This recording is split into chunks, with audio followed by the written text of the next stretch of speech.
Assalamualaikum warahmatullahi wabarakatuh. Perkenalkan, nama saya Siska Dewi Anggraini. Dan saya Nur Hayati. Dan saya Maulida. Di sini kami akan mempresentasikan paper geografi yang berjudul Seisme. Abstrak. Gempa bumi adalah salah satu dari sekian banyak bencana yang sangat sering menjadi perbincangan. Gempa bumi merupakan suatu fenomena alam yang tidak dapat dihindari, tidak dapat diramalkan kapan terjadi dan beberapa besar kekuatan gempanya. Maka dari itu, pada zaman sekarang ini tentunya kita sudah tidak asing lagi dengan gempa bumi. Apalagi kita mengetahui bahwa negara kita yaitu Indonesia termasuk dalam negara dengan tingkat kerawanan yang tinggi. Bab 1. Pendahuluan. A. Latar belakang. Gempa bumi, seisme adalah getarana atau getar-getar yang terjadi di permukaan bumi akibat pelepas energi dari dalam secara tiba-tiba yang menciptakan gelombang seismik. Gempa bumi bisa disebabkan oleh pergerakan kerak bumi, gempa bumi yang berpusat di dasar laut dan menyebabkan terjadinya tsunami. B. Tujuan dengan adanya paper ini untuk memberikan gambaran umum mengenai hubungan antara bidang geografi dan juga terjadinya gempa bumi. Dengan begitu nantinya kita mampu mempelajari tentang gempa bumi. C. Manfaat. Dapat memahami tentang gempa bumi, mampu menjelaskan penyebab mengapa Indonesia rawan gempa bumi. D. Rumusan masalah. 1. Apa itu gempa bumi? 2. Bagaimana proses terjadinya gempa bumi? 3. Jelaskan jenis-jenis gempa bumi. 4. Jelaskan penyebab-penyebab gempa bumi. Penjelasan selanjutnya akan dijelaskan oleh Siska.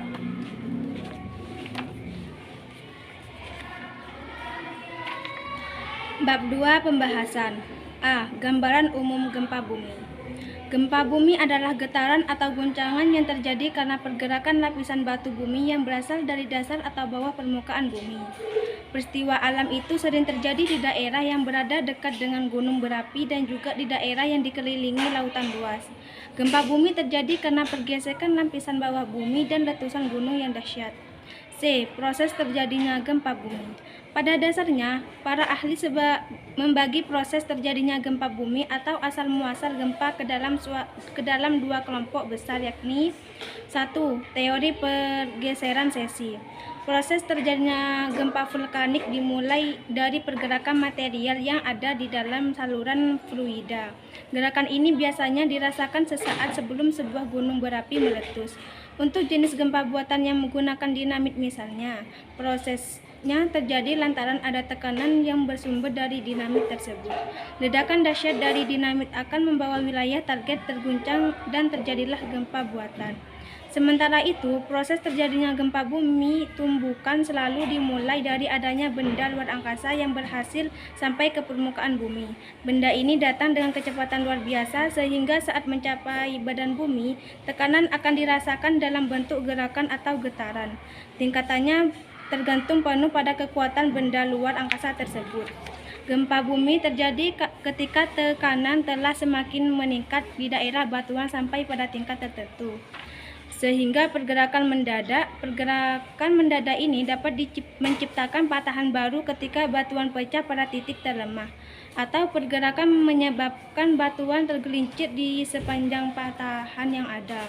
Ketika ini terjadi, sejumlah besar energi dilepaskan bersamaan dengan dilepasnya tekanan. Energi yang dilepaskan menyebabkan batuan di sekitarnya bergetar, sehingga terjadi gempa bumi. Titik di mana batuan menggelincir atau pecah untuk pertama kalinya sehingga menyebabkan gempa bumi disebut fokus. Tempat di permukaan bumi yang berada tepat di atas fokus disebut epicentrum.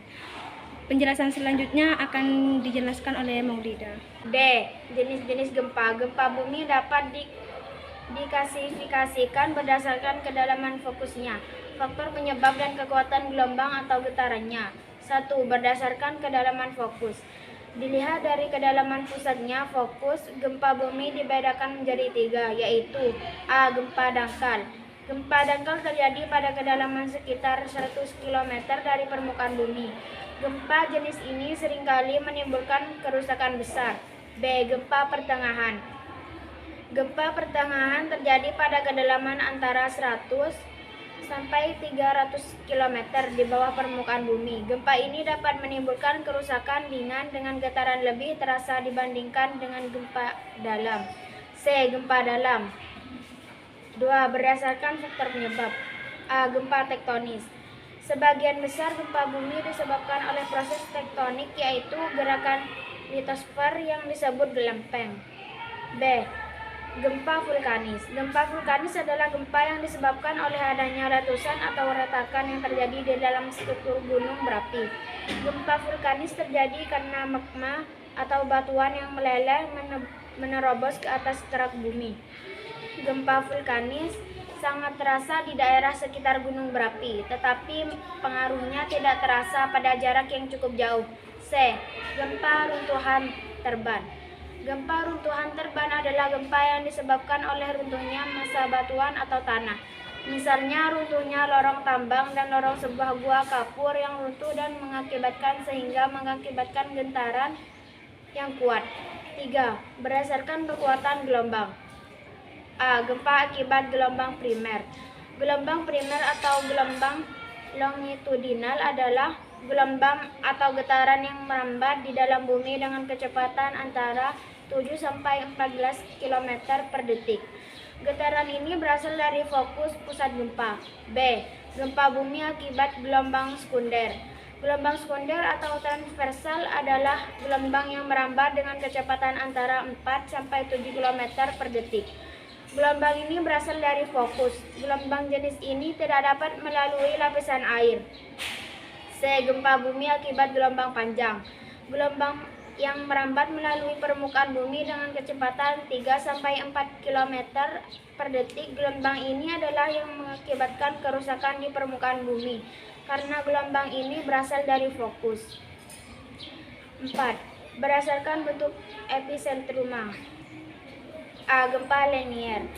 Gempa sentral adalah gempa yang episentrumnya berbentuk titik. Gempa vulkanik dan gempa runtuhan termasuk kelompok ini karena episentrumnya berupa titik. Penjelasan selanjutnya akan dibawakan oleh Nurhayati. E. Penyebab-penyebab gempa bumi. Akhir-akhir ini Indonesia kerap diguncang gempa bumi, entah berskala ringan hingga berat yang menimbulkan korban jiwa. Salah satu alasan mengapa Indonesia kerap diguncang gempa adalah negeri ini terletak di 3 lempeng tektonik bumi yang memang aktif bergerak, yaitu lempeng tektonik Australia dengan Asia, lempeng Asia dengan Pasifik dari timur hingga barat Sumatera sampai selatan Jawa, Nusa Tenggara, serta Banda. Sebenarnya, apakah gempa bumi itu dan ada berapa jenis gempa bumi? Mari cari tahu tentang gempa bumi lewat tulisan ini. Gempa bumi adalah getaran goncangan yang terjadi karena pergerakan bergesernya lapisan bumi yang berasal dari dasar atau bawah permukaan bumi, dan juga bisa dikarenakan adanya letusan gunung berapi. Gempa bumi sering terjadi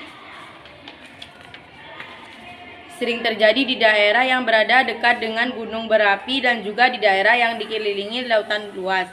Ada beberapa faktor yang menyebabkan terjadinya gempa bumi. Faktor pertama yaitu karena bergeser dengan terpisahnya lapisan-lapisan yang terdapat dalam kerak bumi. Yang kedua, karena adanya letusan gunung berapi yang sangat dahsyat. Letusan yang dahsyat tersebut juga selain menyebabkan goncangan yang kuat juga sering menyebabkan adanya gelombang ombak yang sangat tinggi di lautan terkenal dengan nama gelombang tsunami. Berdasarkan penyebab gempa bumi dapat terjadi akibat runtuhannya goa-goa dalam bumi, tabrakan, impak, peledakan, gunung api, kegiatan tektonik. 1. Runtuhnya goa-goa dalam bumi. Seperti itu tidak pernah ada kalau saja terjadi keruntuhan di dalam bumi. Hal itu hanya mungkin pada daerah pertambangan bawah tanah, underground, pengalian batu kapur, dan sejenisnya. Akan tetapi keruntuhan yang terjadi hanya dapat menimbulkan getaran bumi yang sangat kecil dan bersifat setempat lokal. Kekuatannya berkisar antara 2 hingga 3 pada skala Richter. 2. Tabrakan. Awalan banyak juga yang percaya bahwa gempa bumi disebabkan adanya meteor atau shooting star yang menabrak bumi pada tahun 1908 di Rusia. Suatu bintang beralih meteor jatuh dan mengakibatkan terjadinya lubang yang sangat besar, menyerupai sebuah kawah. Walaupun gelombang terkakan akibat jatuhnya meteor tersebut tercatat sampai di kota London di Inggris. Akan tetapi efeknya sama sekali tidak terekam pada alat pencatat getaran gempa bumi. Seismograf ini berarti getaran yang ditimbulkan akibat tabraknya meteor dengan bumi kekuatannya sangat kecil sekali. Lagi pula tabrakan yang demikian sebenarnya sangat jarang terjadi di bumi. 3. Peledakan gunung api. Aktivitas gunung api dapat menimbulkan gempa bumi yang dinamakan gempa bumi vulkanik. Gempa bumi ini terjadi baik sebelum, selama maupun setelah peledakan suatu gempa bumi. Penyebabnya adalah akibat terjadinya persentuhan antara magma dengan dinding gunung api dan tekanan gas pada peledakan yang sangat kuat, atau perpindahan magma secara tiba-tiba di dalam dapur magma. Gempa bumi vulkanik sebenarnya kekuatannya sangat lemah dan hanya terasa di wilayah sekitar gunung api yang sedang aktif saja. Dari seluruh gempa bumi yang terjadi hanya 7% saja yang termasuk gempa bumi vulkanik.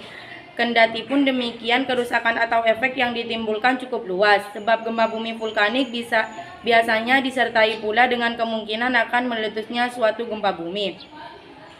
Berdasarkan kedudukan sumber gempanya, posisi kegiatan magma, maka dapat dibedakan menjadi 4 jenis gempa bumi vulkanik. Penjelasan selanjutnya akan dijelaskan oleh Siska.